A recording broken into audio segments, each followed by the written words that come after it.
कि नोएडा, ग्रेटर नोएडा में इन्वेस्ट करना अच्छा है या यमुना एक्सप्रेसवे के आसपास? जहाँ डेवलपमेंट की पॉसिबिलिटीज ज़्यादा होती हैं, इन्वेस्टमेंट वहाँ बेटर रहता है। नोएडा जिस स्पीड से 5 साल में बढ़ेगा, जी। यमुना उसकी तीसरी 3 गुनी स्पीड से बढ़ेगा और 5 साल में नोएडा को टक्कर देगा। 2019 में प्रॉपर्टी रेट होता था आपका 300 मीटर की प्रॉपर्टी का रेट 30 लाख रुपए।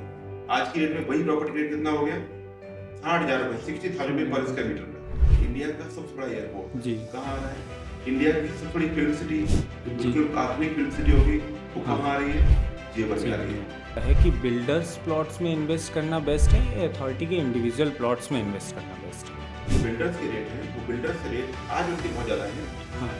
लगभग 2 गुने के बराबर हैं।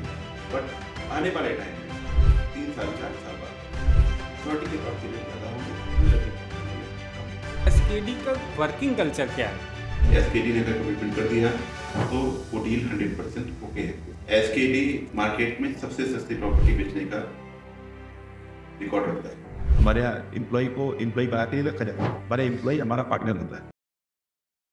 Hello everyone, welcome back unlocking real estate. आज हम बात करेंगे एक ऐसे हॉटस्पॉट की जो इन्वेस्टर्स के बीच में चर्चा का विषय बना हुआ है, Yamuna expressway industrial development authority यानी ईडा के बारे में। आज हमें इस टॉपिक पे बात करने के लिए हमारे साथ हैं एसकेडी प्रॉपर्टी प्राइवेट लिमिटेड के मैनेजिंग डायरेक्टर इंजीनियर पवन मिश्रा सर, जो अपनी एक्सपर्टाइज और मार्केट के प्रैक्टिकल एक्सपीरियंस से हमें बताएंगे कि ईडा क्यों रियल इस्टेट का हॉटस्पॉट बना हुआ है। और इसी के साथ में सर से आज हम जानेंगे कि ईडा में क्या डेवलपमेंट्स हो रहे हैं, क्या अपकमिंग प्रोजेक्ट्स हैं और इन्वेस्टमेंट अपॉर्चुनिटीज़ क्या हैं। Welcome to unlocking real estate sir. Thank you Aman, thank you so much. Sir, हम बेसिक से स्टार्ट करना चाहेंगे। सबसे पहले मैं ये आपसे जानना चाहूँगा और व्यूअर्स भी जानना चाहेंगे कि ईडा क्या है। ईडा यमुना अथॉरिटी है। यमुना अथॉरिटी जिसका फुल फॉर्म है Yamuna expressway industrial development authority. YEIDA जैसे नोएडा अथॉरिटी है, वैसे ग्रेटर अथॉरिटी है और वैसे एक तीसरा प्राधिकरण है जिसको हम यमुना प्राधिकरण के नाम से जानते हैं। तो ईडा जो एरिया डेवलप कर रही है, जैसे यमुना एक्सप्रेसवे के आसपास वाले एरिया जो है वो यमुना प्राधिकरण डेवलप कर रहा है। तो उस एरिया में जो भी लैंड आती है, जैसे रेजिडेंशियल प्रॉपर्टी हो, चाहे इंडस्ट्रियल प्रॉपर्टी हो, चाहे कमर्शियल प्रॉपर्टी हो, चाहे मॉल्स हो या कोई भी डेवलपमेंट होता है, वो यमुना अथॉरिटी के द्वारा ही वहाँ किया जाता है। तो वो लैंड पार्सल जो है यमुना अथॉरिटी। तो यमुना अथॉरिटी काफ़ी बड़ी अथॉरिटी है, क्योंकि वो आप ये मान लीजिए यहाँ गौतम बुद्ध यूनिवर्सिटी जो पड़ती है ना, गौतम बुद्ध यूनिवर्सिटी से चालू होके और मुझे लगता है कि आगरा तक ये जो है प्राधिकरण जाएगा और डेवलपमेंट काफ़ी तेजी से इस एरिया में चल रहा है। और आज की डेट में उत्तर प्रदेश की सबसे ज़्यादा डिमांडेबल अथॉरिटी जो है, जिसकी सबसे ज़्यादा काम जिस अथॉरिटी में है, वो यमुना प्राधिकरण अथॉरिटी है। सर, इसी के साथ में मैं आपसे ये भी पूछना चाहूँगा कि नोएडा, ग्रेटर नोएडा में इन्वेस्ट करना अच्छा है या यमुना एक्सप्रेसवे के आसपास? देखो अमन, ये बड़ा अच्छा क्वेश्चन है। ये हमारे बहुत सारे बायर्स का क्वेश्चन होता है कि आज की डेट में कहाँ इन्वेस्ट करें, नोएडा में करें, ग्रेटर में करें, यमुना में करें, कहाँ बेटर रहेगा। तो हमारी सलाह यही रहती है रियल एस्टेट एक्सपर्ट, और क्योंकि काफ़ी समय से हम लोग इस काम को कर रहे हैं, 2011 से रियल एस्टेट में हैं और बहुत डेडिकेटली और बहुत डीपली नॉलेज के साथ में हम लोग इस काम को करते हैं। तो हमारी सलाह यही है कि आज की डेट में इन्वेस्टमेंट वहाँ करना चाहिए जहाँ आज की डेट में डेवलपमेंट की पॉसिबिलिटीज बहुत ज़्यादा हो। नोएडा ऑलरेडी डेवलप्ड एरिया है, बहुत सारे सेक्टर्स डेवलप हो चुके हैं। कुछ एरिया आउटर नोएडा में है, आउटर स्कर्ट में होंगे, तो वहाँ कुछ सेक्टर्स डेवलपमेंट चल रहा है। और ग्रेटर नोएडा भी डेवलपिंग पोजीशन में है और मुझे लगता है 70-80% तक डेवलप हो चुका है। बट यमुना में क्या है, यमुना में डेवलपमेंट अभी शुरू हुआ है, अभी वहाँ लोग रहना चालू नहीं किए हैं। अगर रहना चालू भी किए हैं तो कुछ सोसाइटी जैसे गौर की सोसाइटी है या सुपरटेक की कोई सोसाइटी है, वो सोसाइटीज में लोग रहना चालू किए हैं। बाकी मुझे लगता नहीं सेक्टर के अंदर से कोई जो है वो चालू किया, क्योंकि सेक्टर में अभी डेवलपमेंट चल रहा है, रोड बन रही है, सिविल लाइन पड़ रही है, पार्क डेवलपमेंट चल रहा है, इलेक्ट्रिसिटी पोल्स लग रहे हैं, ठीक है ना। वहाँ जो है प्रॉपर तरीके से अथॉरिटी बहुत तरीके से भी उसमें काम कर रही है। तो जहाँ डेवलपमेंट की पॉसिबिलिटीज ज़्यादा होती हैं, इन्वेस्टमेंट वहाँ बेटर रहता है। तो मैं अपने व्यूअर्स को, अपने क्लाइंट्स को, या हमारे पास जो हमारे बायर्स होते हैं या कोई एक जो भी प्रॉपर्टी के लिए इंटरेस्टेड हैं, तो मैं यही कहूँगा कि नोएडा में यदि इमीडिएट रहना है, इमीडिएट शिफ्ट होना है, तो आप नोएडा में घर ले सकते हैं। तो आप गेटना में घर ले सकते हैं। यमुना में घर लेने के लिए आपको लगभग 3 से 4 साल का भी टाइम लगेगा उधर शिफ्ट होने के लिए, क्योंकि अभी जाके आप कोठी बना के आप रहना चालू करें तो मुझे लगता नहीं कि अभी वो वहाँ पे पॉसिबिलिटी है, क्योंकि अभी वहाँ पे प्रॉपर तरीके से डेवलपमेंट नहीं हुआ है, अभी डेवलपमेंट चल रहा है। तो रहने के लिए नोएडा बेटर है, कितना बेटर है, बट इन्वेस्टमेंट के लिए अगर बात करें तो इन्वेस्टमेंट में यमुना सबसे अच्छा रहेगा। क्यों रहेगा यमुना सबसे अच्छा? क्योंकि नोएडा में जो रेट आज की रेट में है वो रेट मुझे लगता है 2 लाख रुपए पर स्क्वायर मीटर के आसपास का, अगर सेक्टर कोई भी सेक्टर है तो 2 लाख रुपए पर स्क्वायर मीटर के आसपास का रेट चल रहा है नोएडा के अंदर। गेटवा के अंदर लगभग 1 लाख रुपए पर स्क्वायर मीटर से ज़्यादा ही रेट है, चाहे वो अल्फा सेक्टर हो, बीटा सेक्टर हो, गामा सेक्टर हो, डेल्टा हो, कोई भी सेक्टर हो, उस सेक्टर में 1 लाख रुपए पर स्क्वायर मीटर से रेट ज़्यादा ही है। ठीक है, यमुना में रेट आज की रेट में प्रॉपर्टी आपको 60,000 रुपये पर स्क्वायर मीटर से प्रॉपर्टी चालू हो गई, 60,000 से स्टार्ट हो जाती है प्रॉपर्टी, 60,000 से चल के 70,000 80,000 तक रेट जाते हैं जी। ठीक है, तो अब आप मैंने क्यों कहा कि यमुना में इन्वेस्टमेंट करना बेटर क्यों है? क्योंकि वहाँ वर्ल्ड का सेकंड लार्जेस्ट एयरपोर्ट जी। ठीक है, इंडिया का सबसे बड़ा एयरपोर्ट जी। कहाँ आ रहा है? जेवर में आ रहा है। में आ रहा है। इंडिया की सबसे बड़ी फिल्म सिटी जो जी। बिल्कुल आधुनिक फिल्म सिटी होगी वो हाँ। कहाँ आ रही है? जेवर में आ रही में है। आ रही है। बड़े बड़े इंडस्ट्रियल सेक्टर्स कहाँ, इंडस्ट्रीज कहाँ लग रही हैं? वो जेवर में लग रही जेवर हैं। में। इंफ्रा डेवलपमेंट कहाँ चल रहा है? रोड कनेक्टिविटी कैसे चल रही है? क्योंकि दिल्ली मुंबई एक्सप्रेस वे उससे भी जुड़ा जा रहा है, आपका यमुना एक्सप्रेस ऑलरेडी उसके पास से निकलता है। ठीक है, आपका पलवल वाला रास्ता उधर से निकल के जी। जा रहा है, आपका रेलवे कॉरिडोर उधर से निकल रहा है, पोर्ट टैक्सी, जी। मेट्रो सब कुछ उधर आने वाला है। जी।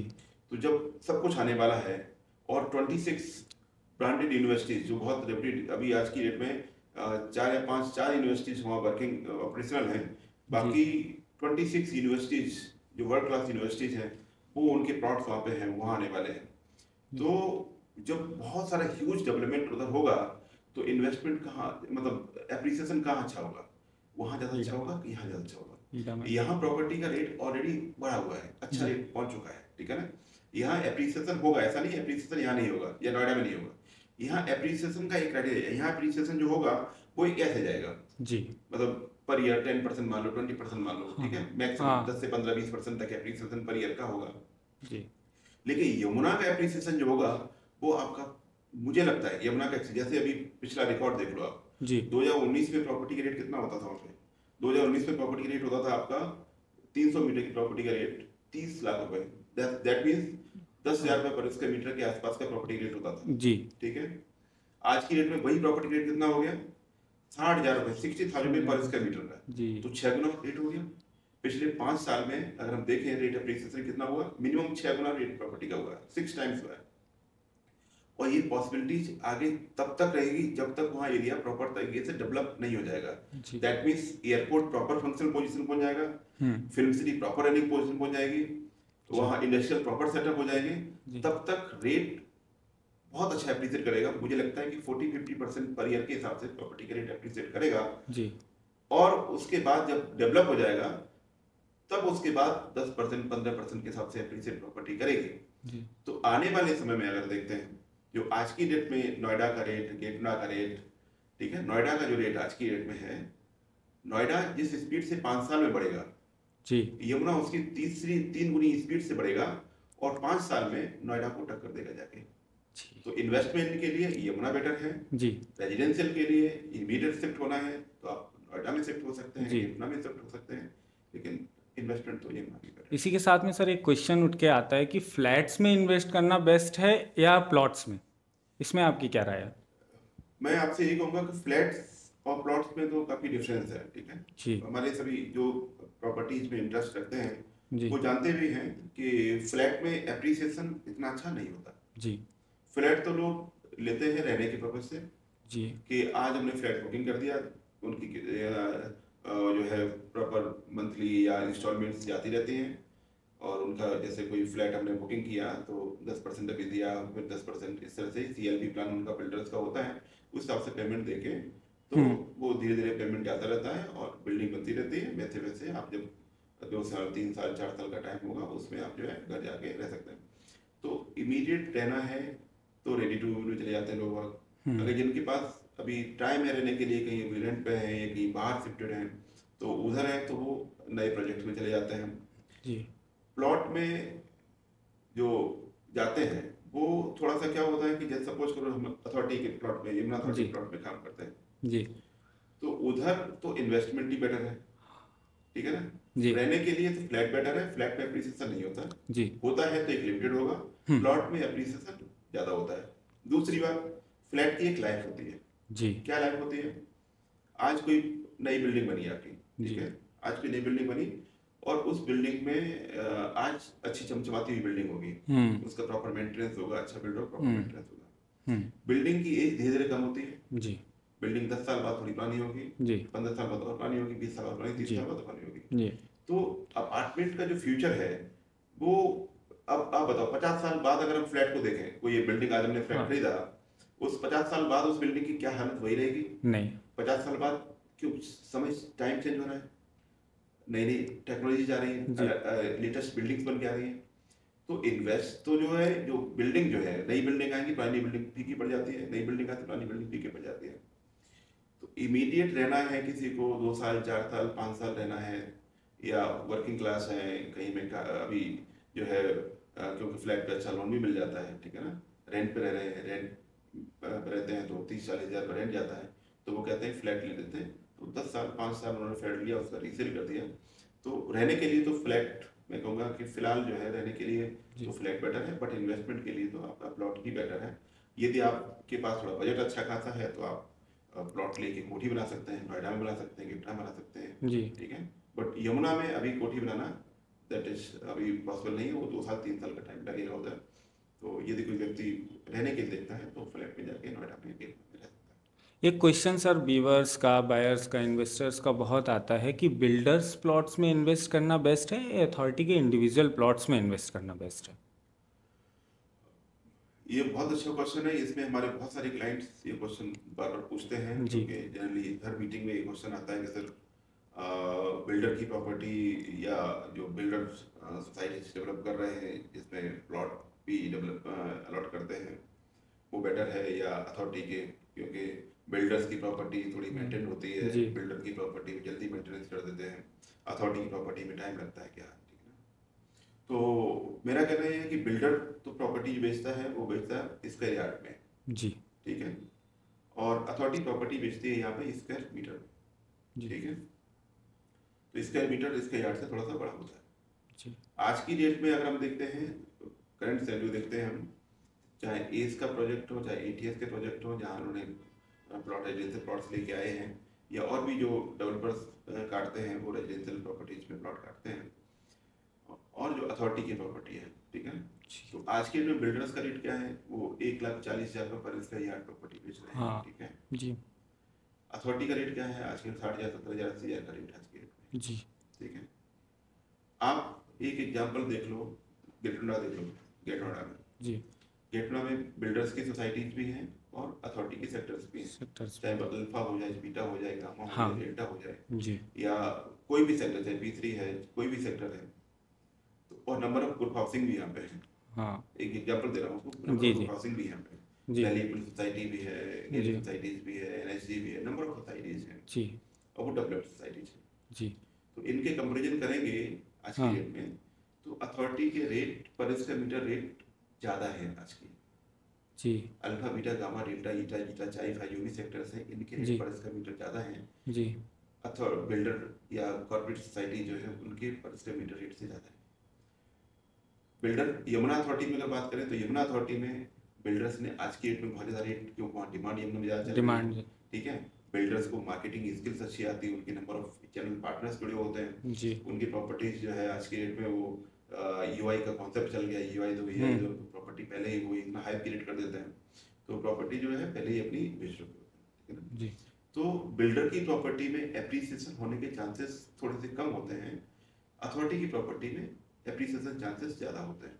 जैसे मैंने बताया कि आज पहले जब नोएडा में या गेटरा की बात करते हैं, यहाँ जब सोसाइटीज अलॉट हो रही थी तो अथॉरिटी के प्लॉट के रेट कम थे और इनके रेट ज़्यादा हुआ करते थे। जी। आज के उनके रेट कम हैं अथॉरिटी के प्लॉट के रेट ज़्यादा है। जी। तो ऐसे ही नोएडा में, वहाँ पे यमुना में भी होगा। हाँ। जो बिल्डर्स के रेट हैं, वो बिल्डर्स के रेट आज उनके बहुत ज़्यादा हैं, हाँ।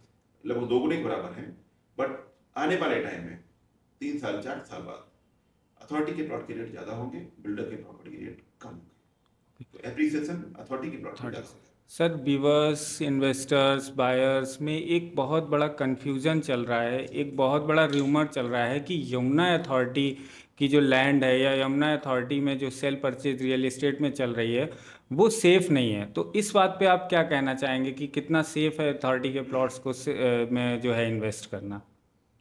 नहीं, अथॉरिटी के प्लॉट वहाँ पे यमुना अथॉरिटी में जो है, जी।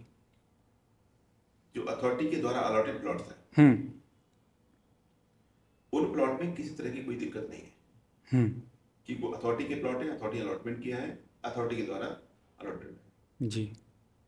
अथॉरिटी की जो प्लानिंग है या अथॉरिटी की जो गाइडलाइंस हैं, वो अथॉरिटी की गाइडलाइंस, अभी जैसे कोई यमुना अथॉरिटी में प्रॉपर्टी होती है, अगर किसी अलॉटी ने रजिस्टर्ड प्रॉपर्टी करा ली है जी। तो वो आसानी से बेच सकता है। जी। अभी एक और रूल वहाँ पे है कि 2009 की स्कीम में जो प्रॉपर्टी निकली गई थी, क्योंकि 21 था जो मैक्सिमम प्लॉट्स 2009 की स्कीम में प्रॉपर्टी निकली थी, उन प्लॉट्स को अथॉरिटी, जो अथॉरिटी के प्लॉट्स हैं, वो प्लॉट अगर अलॉटी चाहे तो बिना रजिस्ट्री कराए सेल कर सकता है। ठीक है जी। तो अथॉरिटी की प्रॉपर्टी दो तरह की हो गई, registered property, unregistered property. Registered property. कोई भी प्रॉपर्टी चाहे रजिस्टर्ड हो चाहे अनरजिस्टर्ड हो, दोनों प्रॉपर्टी में कोई एक सिंगल % का रिस्क नहीं है। जी। हाँ, एक कंडीशन होती है उसमें कि अथॉरिटी की जो रजिस्टर्ड प्रॉपर्टी है, वो बैंक की गाइडलाइंस होती है कि रजिस्टर्ड प्रॉपर्टी पे बैंक लोन करती है। जी। ठीक है, बैंक अथॉरिटी की प्रॉपर्टी पे ही लोन करती है, जी। अथॉरिटी की रजिस्टर्ड प्रॉपर्टी लोन करती है। जो जी। अनरजिस्टर्ड प्रॉपर्टी है उस पर बैंक फाइनेंस नहीं करती। अच्छा। ठीक है, तो जी। जो अलॉटीज जो या जो बायर्स, जो इंटरेस्टेड क्लाइंट हैं, जो आज की डेट में सेल परचेज चल रही है, जिनके पास रेडी फंड है, वो तो चले जाते हैं अनरजिस्टर्ड प्रॉपर्टी में। जी। क्योंकि अनरजिस्टर्ड प्रॉपर्टी में क्या होता है कि रजिस्ट्री करानी नहीं पड़ती, ट्रांसफर देना पड़ता, ट्रांसफर चार्ज दिया और प्रॉपर्टी अपने नाम करा ली। फिर अथॉरिटी जब रजिस्ट्री कराएगी तो उसकी रजिस्ट्री उनके नाम हो जाएगी, डायरेक्टली अथॉरिटी कर देगी। ठीक है। और रजिस्टर्ड प्रॉपर्टी में क्या होता है, रजिस्टर्ड प्रॉपर्टी में पहले फर्स्ट पार्टी को अपनी रजिस्ट्री करानी पड़ती है, स्टाम्प ड्यूटी उनको देनी पड़ती है। फिर उसके बाद जब बायर खरीदता है तो बायर पहले ट्रांसफर कराता है, फिर उसकी रजिस्ट्री कराएगा। जी। ठीक है, फिर वो प्रॉपर्टी अगर सेल करेंगे तो उनको फिर रजिस्ट्री और ट्रांसफर रजिस्ट्री करानी पड़ेगी और ट्रांसफर चार्ज देने पड़ेंगे। जी। तो इसमें क्या बोलते हैं, इसमें रिस्क किसी तरह की दोनों प्रॉपर्टीज में कुछ नहीं है। सिर्फ और सिर्फ अगर किसी को बैंक से लोन लेना है तो रजिस्टर्ड प्रॉपर्टी में जाएंगे, बैंक से लोन नहीं लेना है तो अनरजिस्टर्ड प्रॉपर्टी में जाना चाहिए। Okay sir. सर, जैसे कि मार्केट में देख रहे हैं, आप के पास यमुना अथॉरिटी का या एसकेडी के पास यमुना अथॉरिटी का एक मैसिव एक्सपीरियंस है। यमुना अथॉरिटी के प्लॉट्स में एसकेडी जो है बहुत दिनों से डेडिकेटली काम कर रहा है, तो उसमें आपको बहुत सारे चैलेंजेस भी आए होंगे। उस चैलेंजेस को आपने कैसे फेस किया और आप आज मार्केट में नंबर 1 कैसे बने हुए हैं? डियर अमन, नंबर 1 बनने के लिए कोई बहुत ज़्यादा रॉकेट साइंस नहीं है। जी। सिंपल सा रूल है, जो काम कर रहे हैं आप बहुत ईमानदारी से काम करते जाएं। जी।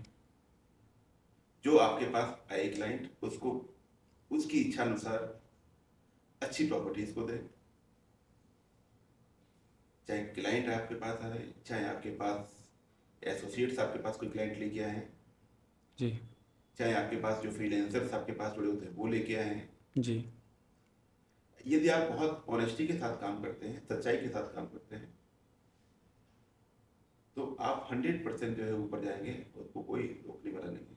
जी। तो एसकेडी का प्रिंसिपल जो है सिंपल सा रहता है, उसमें कोई हर कोई कर सकता है उसको। जी। यदि वो व्यक्ति अपनी लाइफ में डिसिप्लिन है, जी।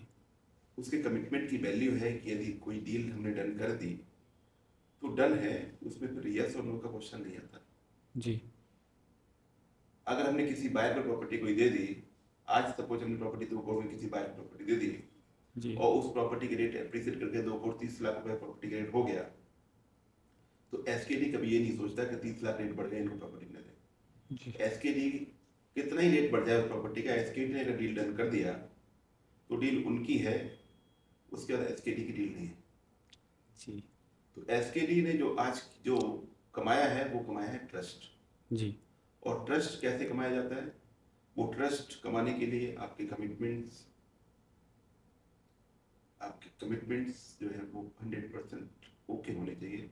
ये आपने किसी को कमिट कर दिया, दैट मीन्स आप पूरा करेंगे, तो व्यक्ति का ट्रस्ट बनता है, और ट्रस्ट बनता है तो बिजनेस ग्रो होता है। बिजनेस ग्रो होगा, या हमने रियल इस्टेट में क्या होता है, जो बायर्स होते हैं, जो क्लाइंट्स होते हैं, कोई भी रियल एस्टेट में इन्वेस्टमेंट करता है तो उनको एक भरोसेमंद वाला आदमी चाहिए। ऐसा आदमी जो कि 100% ट्रस्ट वर्दी हो, जिसके पास अगर हम पेमेंट छोड़ दें तो किसी तरह का माइंड में ये क्वेश्चन आए कि पेमेंट कहीं हमारा डिस्टर्ब हो रखा है, या पेमेंट दे दिया उनको, कोई रात में नींद नहीं आ रही है, ठीक है ना। तो ये रियल एस्टेट में अगर किसी व्यक्ति को ट्रस्ट वर्दी पर्सन मिल गया तो व्यक्ति उसको छोड़ के कभी नहीं जाता, कभी नहीं जाता जी, ठीक है। फिर वो एक के बाद रेफरल बिजनेस चालू हो जाती है। अगर हमने सपोज नया क्लाइंट कोई है, उसने प्रॉपर्टी एसकेडी से खरीदी, उसका एक्सपीरियंस बहुत अच्छा रहा, ठीक है। उसके बाद जब एक्सपीरियंस अच्छा रहा तो वो फिर अपने जो उनके रिलेटिव्स होते हैं, उनके फ्रेंड सर्कल में होते हैं, उनकी कंपनी में जो कलीग्स होते हैं, अगर उनको प्रॉपर्टी चाहिए होती है तो वो फिर रिफर करते हैं एसकेडी को जी, ठीक है जी। तो एसकेडी को रिफर करते हैं, तो जो रेफरल क्लाइंट आता है वो फिर यही कहता है कि हमें तो भले ही वो मार्केट सर्वे करेगा, खूब सर्वे करेगा, मार्केट सर्वे करेगा, लेकिन बाद में उसका फैक्टर, क्योंकि पैसे का इन्वॉल्वमेंट ज़्यादा है, तो वो जहाँ से ऑलरेडी एक्सपीरियंस लेके उनका कोई कोलीग या कोई फ्रेंड गया होगा तो प्रॉपर्टी लेने के लिए फिर एसकेडी में आता है। अगर आप कह रहे हैं टॉप पे है तो उसका सिर्फ और सिर्फ एक ही रीजन है कि एसकेडी के अपने कमिटमेंट्स। सर जैसा कि आपने अभी बताया एसोसिएट्स, एसकेडी के साथ में बहुत सारे एसोसिएट्स जुड़े हुए हैं और बहुत सेटिस्फाइड हैं वो एसकेडी के वर्किंग से लेके आपके वर्किंग को लेके। तो जो एसोसिएट्स इतने सेटिस्फाई हैं उनका और इतने खुश हैं एसकेडी की वर्किंग को लेके, उसका क्या रीज़न है? मेरा पूरा मार्केट में सब लोग जानते हैं, चाहे वो नोएडा के एसोसिएट चैनल पार्टनर हों, एसोसिएट्स हों, चाहे वो दिल्ली के हों, चाहे वो गुड़गांव के हों, चाहे फरीदाबाद के हों, चाहे गाजियाबाद के हों, इवन केटोड़ा के हों। एसकेडी ने, क्योंकि मार्केट में 2011 से एसकेडी काम कर रहा है जी, एसकेडी ने मार्केट में एक अपनी वैल्यू बनाई, ब्रांड वैल्यू बनाई जी, कि एसकेडी कहाँ काम करता है। एसकेडी यमुना अथॉरिटी में काम करता है। अगर एसकेडी का नाम कोई लेता है तो तुरंत बताते हैं कहाँ काम करता है, यमुना अथॉरिटी। हमारे सभी एसोसिएट के पास, सभी चाहे किसी भी एरिया का एसोसिएट हो, उसको मालूम है कि एसकेडी की डील है, 100% सॉलिड डील है, इसमें किसी तरह का कोई गड़बड़ नहीं हो सकता। दैट मीन्स एसकेडी ने अगर कमिटमेंट कर दिया तो वो डील 100% ओके है, उसमें कोई दिक्कत वाली बात नहीं। तो हमारे एसोसिएट जो हैप्पी रहते हैं वो इसलिए रहते हैं कि एक तो जब हमारी लिस्ट सुबह से अपडेट होती है मार्केट में तो वो उनको बता दिया गया है कि एसकेडी की लिस्ट भले ही है लेकिन आप अपने क्लाइंट को जो प्रॉपर्टी बेचें तो ये कह के बेचें कि प्रॉपर्टी हमारी है, अपनी प्रॉपर्टी। जी जी जी। जो डिस्काउंट हमारे क्लाइंट्स को मिलता है वो डिस्काउंट हमारे एसोसिएट को भी मिलता है जी। एसोसिएट को डील देने के बाद एसोसिएट कभी टेंशन नहीं रहता, डील दे दिया, रेट बढ़े घटे क्या फर्क पड़ता है, कोई फर्क नहीं पड़ता। सिर्फ और सिर्फ गेम क्या है, रियल एस्टेट में जिस व्यक्ति के कमिटमेंट अच्छे हैं जी, व्यवहार अच्छा है उसका,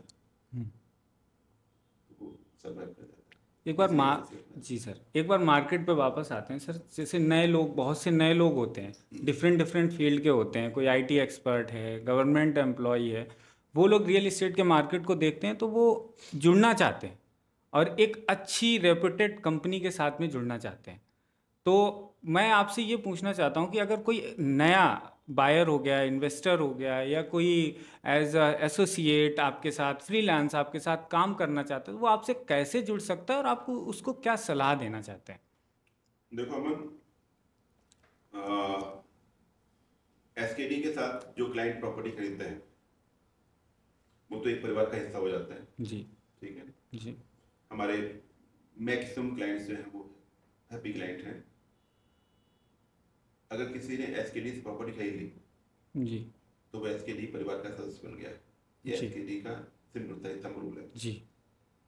और कोई परिवार का सदस्य जब बनता है तो वो जुड़ता ही है, हाँ। मेंबर है दैट मींस वो जुड़ गया आपके साथ जी। तो उनके फ्रेंड सर्कल में, उनके उसमें आता है तो वो क्लाइंट हमें रेफर करते हैं, ठीक है ना जी, उन्हें अपने फ्रेंड्स रेफर करते हैं। ऐसे ही जो व्यक्ति जैसे एसकेडी के साथ जुड़ गया तो उसने कर दिया। कोई नया पर्सन, जैसा क्वेश्चन आपका था कि कोई नया पर्सन आपके साथ जुड़ना जी। चाहे, देखो नए पर्सन जुड़ने के लिए क्या होता है कि पहले एक दूसरे को मतलब इसको जो है ना, क्या बोलते हैं, कुछ ना कुछ जानकारी लेनी पड़ती है, जानकारी होनी ठीक है? चाहिए, मतलब हमें जो भाषा में बोलते हैं बरतना पड़ता है, बरतना पड़ता है। जी ठीक है, कि अगर हम आपको जानेंगे नहीं, पहचानेंगे नहीं, तो हम आपके साथ डील कैसे कर सकते हैं, जी ठीक है? तो कोई भी हमारा, चाहे आईटी के एक्सपर्ट आईटी कंपनीज में काम करते हैं, चाहे डिफरेंट डिफरेंट फील्ड में काम करते हैं, यदि वो कोई जुड़ना चाहते हैं एसकेडी के साथ, तो वो एसकेडी को पहले जाने जी एसकेडी क्या है, जी जी जी ठीक है? कुछ लोग प्रॉपर्टी खरीद के जानते हैं कि प्रॉपर्टी खरीदी जी तो वो जान गए एसकेडी को कि हाँ एसकेडी ये है। कुछ लोग प्रॉपर्टी नहीं खरीद सकते, जी उनका बजट नहीं है, प्रॉपर्टी नहीं खरीद पा रहे, वो कैसे जाने? वो एसकेडी को, एसकेडी हमसे मिलने आए, जी एसकेडी के बारे में जानकारी लें, जी एसकेडी के काम करने के तरीके को जानकारी लें, जी फिर उनके पास जो है, जिस कंपनी में काम करते हैं उनके पास यदि टाइम कुछ है, सैटरडे संडे टाइम मिलता है, तो एसकेडी की हर ट्रेनिंग्स होती है, वो जी ट्रेनिंग में आके रियल एस्टेट के बारे में जानकारी ले सकते हैं, जी ठीक है? फिर वो साइड बाय साइड अपना पार्ट टाइम कुछ काम करना चाहें तो वो काम कर सकते हैं। जी तो सिंपल सा है कि पहले एसकेडी को जानना पड़ेगा उनको। जी एसकेडी को अगर उनका रियल एस्टेट में इंटरेस्ट है, या उनको कुछ जॉब से सेटिस्फेक्शन नहीं है, या उनके पास जॉब के साथ साथ कुछ टाइम उनके पास बचता है, वो व्यक्ति अगर जुड़ना चाहे एसकेडी से, तो एसकेडी परिवार उनका स्वागत करता है। वो एसकेडी में आके रियल एस्टेट को सीखें, फिर जिस कंपनी में काम करते हैं जी वहाँ से हम उनको तरीके बता दें कि किस तरह जी से क्लाइंट को, या कोई इंटरेस्टेड पर्सन होता है वहाँ उनको कैसे हम उनको बताएं, तो वो जहाँ काम करते हैं वहाँ अपने आप को या उनके फ्रेंड सर्कल में कोई प्रॉपर्टी खरीदना चाहेगा तो वो रिफ़र करते हैं, दैट मीन्स उनका रेफरल बिजनेस चालू हो जाता है, जी तो वो जस्ट लाइक हमारे एसोसिएट पार्टनर के रूप में बन जाते हैं। जी तो जो भी व्यक्ति एसके चाहे किसी भी फील्ड का व्यक्ति हो, वो अपनी किसी वर्किंग कहीं दूसरी कंपनी में काम करते हैं, कुछ भी काम करते हैं, एसकेडी से साथ जुड़ेंगे तो एसोसिएट पार्टनर के रूप में जुड़ जाते हैं। वो जो भी बिजनेस, जो भी लीड्स जनरेट करते हैं, कोई भी क्लाइंट रेफर करते हैं, वो क्लाइंट का जो कमीशन बनता है वो डायरेक्टली उनके पास ही जाता है। अच्छा तो इस तरह से उनका एक पार्ट टाइम महीने में, सपोज करो कोई अच्छा बंदा है, अच्छे रैंक पे काम करता है, या किसी कंपनी में काम करता है, उसने महीने में अगर एक साइड में घंटे 2 घंटे टाइम निकाल के अपना रियल एस्टेट का काम सीखा, और साथ में अगर रेफर करना ही अपनी जॉब के साथ साथ जो है क्लाइंट को सिर्फ रेफर करना चालू कर दिया, और महीने में अगर 1 या 2 डील भी हो गई, तो 2-4 लाख रुपए की इनकम उसकी महीने की हो जाती है। जी तो इस तरह से लोग मिलते हैं। सर, जैसे कि अभी हमने मार्केट के बारे में बात की, एसोसिएट्स के बारे में बात की, अब हम एसकेडी ऑफिस के बारे में हम आपसे पूछना था। आपके जो एम्प्लॉयज़ हैं बहुत खुश रहते हैं आपसे, सीखने को कहते हैं, बहुत कुछ मिलता है एसकेडी में, तो एसकेडी का वर्किंग कल्चर क्या है? एसकेडी एक्चुअली एक तो जो भी स्टाफ काम करता है, जी जो भी एम्प्लॉय एसकेडी में ज्वाइन किया, जी वो एसकेडी परिवार का मेंबर है, जी ठीक है? जी जैसे हम अपने परिवार में अपने बच्चों को ट्रीट करते हैं, अपनी जी। फैमिली में लोगों को साथ जी। पेश आते हैं, वैसे ही हमारे ऑफिस में स्टाफ, हमारे एम्प्लॉय हमारे साथ पेश आते हैं। उनको कोई दिक्कत है, कोई परेशानी है, तो 100% उनका सपोर्ट रहता है। दूसरा, कोई भी एम्प्लॉय अगर आपके यहाँ जुड़ रहा है, ठीक है, आपके एसकेडी में ज्वाइन कर रहा है, तो सबसे बड़ी दिक्कत क्या होती है रियल एस्टेट में? सैलरी की, कि सैलरी टाइम से नहीं आती, हाँ हाँ ठीक है, जी। टाइम से नहीं आती। जी। अब कोई लोग कानपुर के रहने वाले हैं, लखनऊ के रहने वाले हैं, जी। बाहर के रहने वाले हैं, या रेंट पे रहकर पीजी में रहते हैं, रेंट पे रहते हैं, ठीक है, तो उनको क्या चाहिए कि साहब महीने टाइम से जो है उनको रेंट देना है, उनके खर्चे महीने के फिक्स बंधे हुए हैं, और वो टाइम से मिलेगा नहीं तो स्ट्रेस में आ जाते हैं। जी एसकेडी का एक सम रूल 100% गारंटी वाला हुआ है कि जिस दिन सैलरी मिलनी है, जी सैलरी उस दिन मिलेगी, उसके ना इधर होगा ना उधर होगा, सैलरी मिलेगी 100%। दूसरी बात, रियल एस्टेट में सैलरी लोगों की कट जाती है, कि कट लग जाता है कि डील नहीं करोगे तो सैलरी कट जाएगी, ये नहीं जी। होगा। रियल एसकेडी में यदि व्यक्ति काम करने वाला होगा, जी ठीक है, काम करने वाला होगा, तो उसको डील उसकी भले ही ना हो, कोई फर्क नहीं पड़ता। आज नहीं होगी कल होगी, कल नहीं होगी परसों होगी, इस महीने नहीं होगी अगले महीने होगी, अगले महीने होगी, फिर अगले महीने होगी। मैटर ये करता है कि उसने एफर्ट क्या लगाया काम करने में। यदि वो एफर्ट लगा रहा है, उसकी डील नहीं हो पा रही है, जी तो कोई बात नहीं, जी उसको 100% सैलरी उसको मिलती है। जी डील हो ना हो कोई फर्क नहीं पड़ता, यदि व्यक्ति काम कर रहा है उसको 100% सैलरी मिलती है। डील होने के बाद जो इंसेंटिव होता है, ठीक है, कहीं इंसेंटिव लोगों का रोक देते हैं, ठीक है, इंसेंटिव मिला मिला नहीं मिला, क्या होगा क्या नहीं होगा। 2011 से एसकेडी काम कर रही है, आज तक किसी भी व्यक्ति का एक सिंगल रुपए इंसेंटिव नहीं रोका गया जी, किसी एक सिंगल रुपए सैलरी नहीं रोकी गई कभी किसी की। टाइम से सैलरी दी, टाइम से इंसेंटिव दिया। उनको अगर किसी एडवांस की आवश्यकता है, उनकी फैमिली में कोई दिक्कत आ गई, कोई बीमारी है, हरी है, कोई दिक्कत आ गई, तो उनको 100% का सपोर्ट होता है। तो एसकेडी में तभी स्टाफ हैप्पी रहता है जी, खुश नहीं रहेगा। एम्प्लॉय को चाहिए क्या, सैलरी टाइम से मिले, इंसेंटिव टाइम से मिले, सीखने को जानकारी मिले, उनके ग्रो के लिए एक वो हो।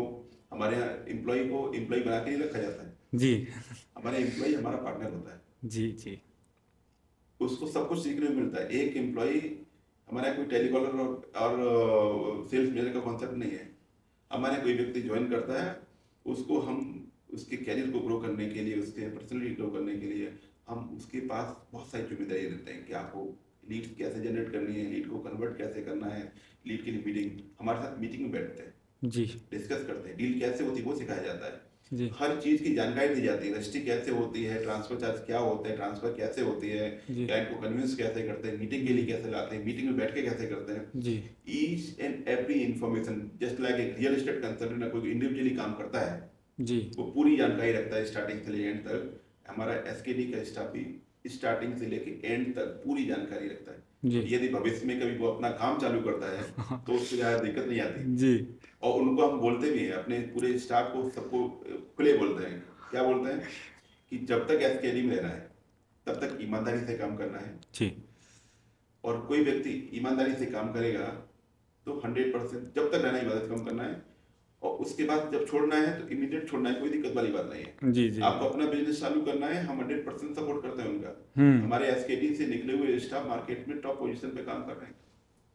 कोई एसकेडी का निकला हुआ स्टाफ आज की डेट में ऐसा नहीं है कि सर्वाइव नहीं कर रहा है या किसी डिफरेंट फील्ड में चला गया, उसको रियल एस्टेट कितने गुड़ उसके अंदर डाले जाते हैं, डाले जाते हैं जी, तो वो रियल एस्टेट में ही काम करता है और अच्छे लेवल पे काम करता है, उसको कभी पीछे मुड़ने का मौका नहीं मिलता। जी, तो एसकेडी के चाहे नोएडा में, गेटना के अंदर अगर एसकेडी के निकले हुए जो स्टाफ होंगे, कम से कम 100 ऑफिस एसकेडी की हैं। जी, जी, तो जब एसकेडी से उनको सैलरी टाइम से मिलती है, उनको इंसेंटिव टाइम से जी, मिलता है, उनके कैरियर को ग्रो करने के लिए पूरी ट्रेनिंग मिलती है, फिर उसके बाद जो है अगर वो कंपनी में 2 साल 4 5 साल काम किया, उसके बाद अगर वो बाहर जाके काम करते हैं या अपनी कंपनी खोलते हैं तो एसकेडी उनको सपोर्ट करता है। और चाहिए क्या है एम्प्लॉय को, सब कुछ सही है, सही बात है, सही सर मार्केट में आप जैसे कि हमारा एक लास्ट सवाल आपसे यही है कि हमारे जो व्यूवर्स हैं, इन्वेस्टर्स हैं, जो इन्वेस्ट आने वाले समय में इन्वेस्ट करना चाह रहे हैं, या कोई ऐसा इंसान है जो एसकेडी से जुड़ना चाह रहा है,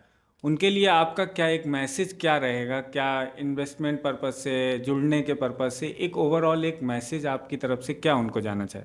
देखो, मैं तो सभी क्लाइंट्स को ये कहता हूँ जी, कि कभी कोई प्रॉपर्टी में इन्वेस्ट करता है तो पूरी जानकारी सर्वे करता है मार्केट का, मार्केट का पूरा सर्वे करो, ओके, ठीक है, सर्वे करो।